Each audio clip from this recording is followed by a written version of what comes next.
আসসালামু আলাইকুম। আপনি যদি এথিক্যাল হ্যাকিং শিখতে চান তাহলে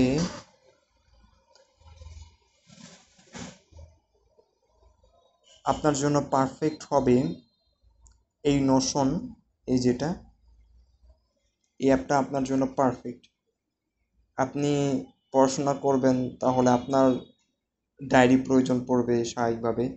যেখানে হচ্ছে আপনি ডায়েরি হিসেবে সাজায় রাখতে পারবেন স্পষ্ট করে। এবং এই নোশনের আলাদা করে এআই চ্যাটবট আছে, যেখানে আমরা ওর সাথে কথা বলতে পারবো। এখানে বড় বড় আমরা কথা বলতে পারবো।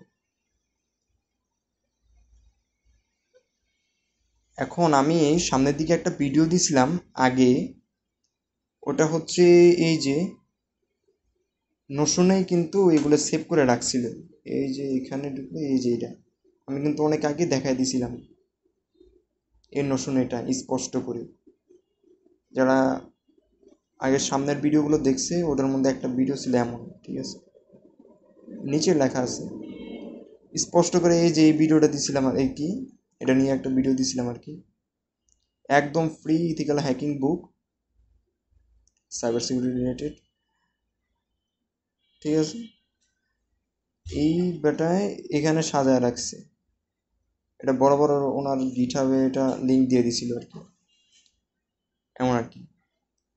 এখন এখানে আপনি সুন্দর করে সাজায় রাখতে পারবেন আপনি আপনার মতো, ঠিক আছে। এটা হচ্ছে আপনার জন্য একদম পারফেক্ট। এখানে আপনি প্ল্যান করতে পারবেন।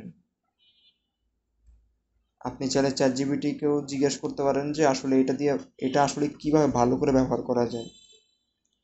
এর মধ্যে আছে ডিপসিক আছে, এই গিটহাব আছে, ঠিক আছে। তারপরে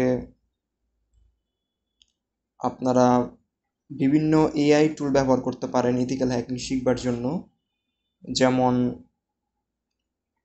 আম, এই যে ক্লাউড ক্লাউড আছে, ক্লাউড এটা আছে। তারপরে চ্যাট জিপিটি তো আমরা জানি। তারপরে ভাই ডিপসিক আছে, এই যে ডিপসিক আছে। তারপরে জেমিনি আছে।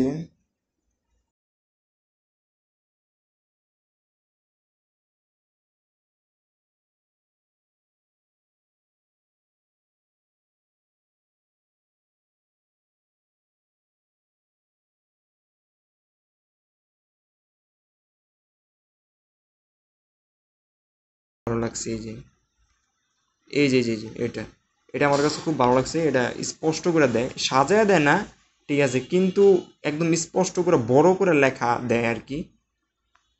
চাইলে এটা ব্যবহার করতে পারেন। ইথিক্যাল হ্যাকিং শিখবার জন্য আপনার কোনো কিছু পেইড কিছু ব্যবহার করতে হবে না, সব কিছু ফ্রি। এবং আপনি যদি, আমি আরেকটা ভিডিও ছাড়ছিলাম, ওটা হচ্ছে যে এই যে লিনাক্স সোর্স কোড, এখান থেকে আমি ভালো করে শিখতে পারবো, ভালো করে বুটলিন আর কি। এর সামনে থেকে একটা ভিডিও ছাড়ছিলাম, এখান থেকে আপনারা লিনাক্সের সোর্স কোডগুলো স্পষ্টভাবে দেখতে পারবেন। তারপরে